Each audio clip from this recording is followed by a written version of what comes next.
Came out unleashing with that looping right hand, but there was no confusion. Holyfield able to battle back and did hurt Parkey.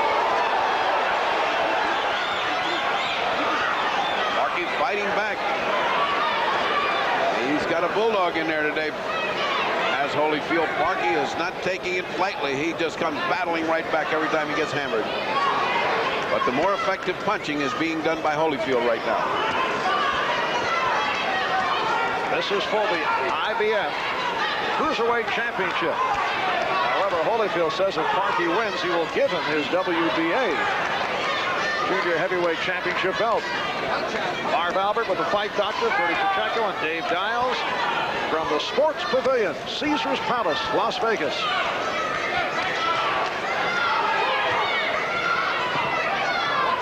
Meaningful punches being put in there by both men. They're standing close. There's no effort to get away. Look at Parkey work away.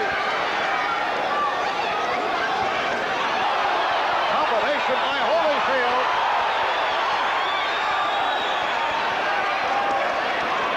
Both men taking turns. Holyfield with a slight edge because of the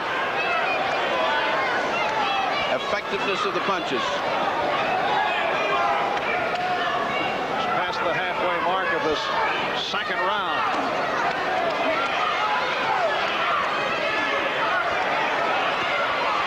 Parkey is a punching machine. Look at this.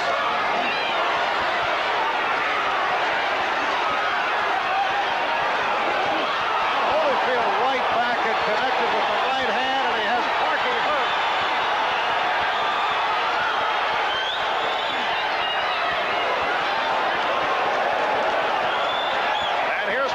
Back.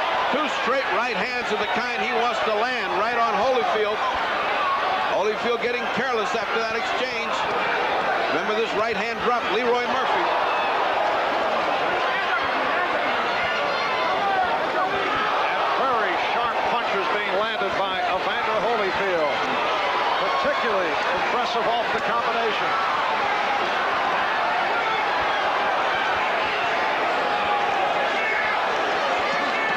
Taking some devastating shots. Very low blow by Parkey on Holyfield.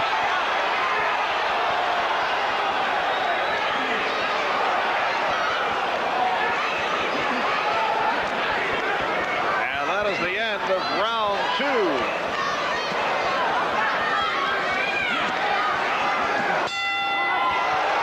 And Ricky Parkey took a batter.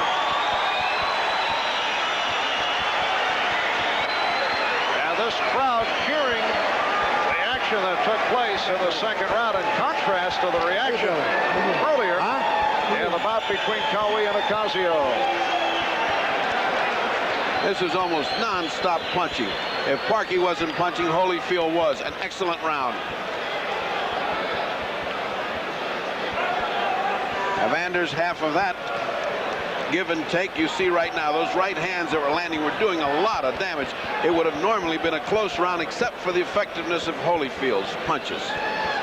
Further getting back to the Ocasio-Cowie fight on that disputed decision. Ocasio winning by a majority decision in a stunner over Cowie.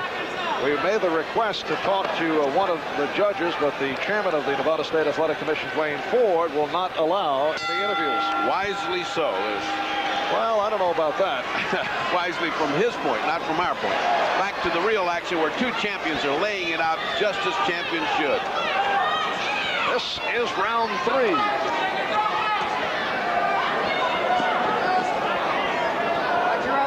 What does your scorecard show?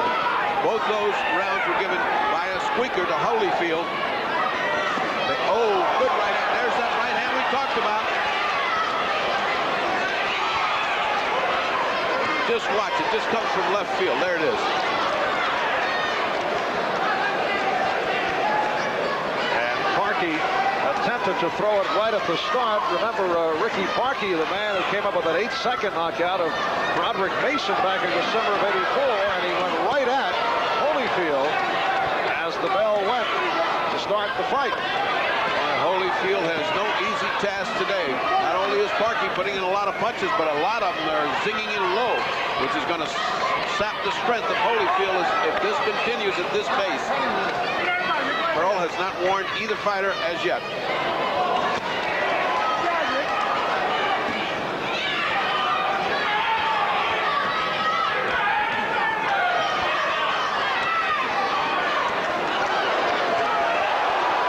And Holyfield again shaking Parky.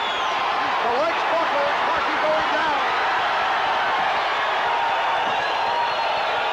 That is time left in the round as Davy Pearl will count it. Ricky Parky indicating with the motion of the right hand that he's going to try and throw the big right. That's what he told us earlier. Let's see. And winked at Holyfield like saying, well, you got the better of that. His legs are still under him, but they're jingling and jangling. He doesn't have good control of his legs. And Holyfield just teeing off with combinations. Now it goes Parky for the second time. The 3 knockdown rule is not in effect under the IBF rule. And certainly he is in bad shape this time. Pearl's going to have to make a quick decision. This next series of blows.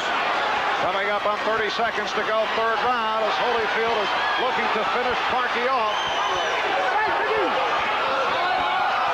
And that is not a knockdown. There was a slip, and Holyfield comes right after Parky, who has nothing. And that's it. It's all over. Evander Holyfield has stopped Ricky Parky in round 3. So Evander Holyfield is now both the WBA junior heavyweight champion and the IBF cruiserweight champ. The time of the knockout, 2:44 of round 3.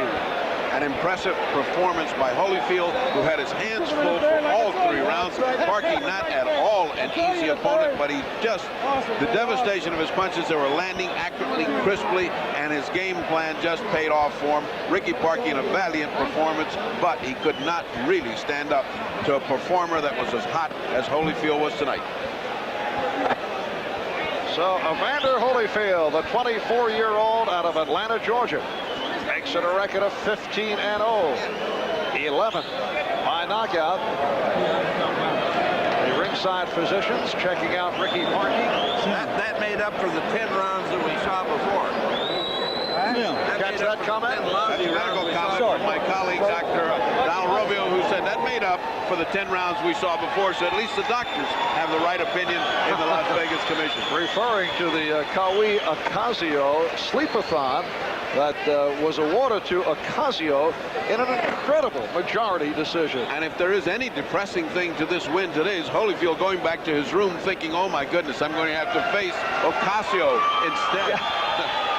All right, set for the official announcement. Let's go to the ring. Ladies and gentlemen, referee Davy Pearl stops the bout at 2 minutes, 44 seconds of the third round.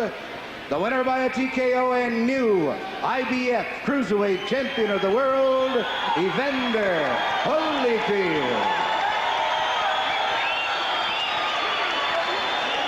Evander Holyfield at 2:44 of round number 3.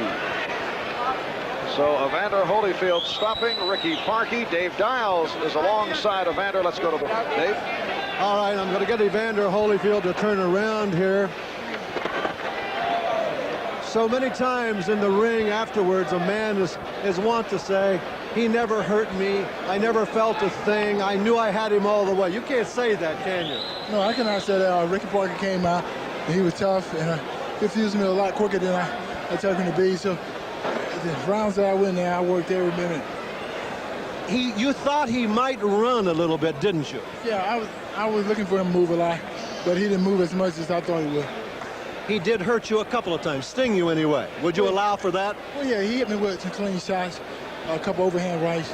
And, I could like that. He got good power. Any surprises?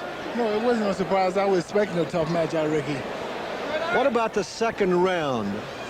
Well, I really can't remember the second round. All I know, I was in there just working hard. Were you hurt? Oh, no, not at all. I wasn't hurt at all. Lou Duva is here, and I have to bring you in. You opened your mouth very quickly And tell him what you said. The next heavyweight champ of the world. This guy here is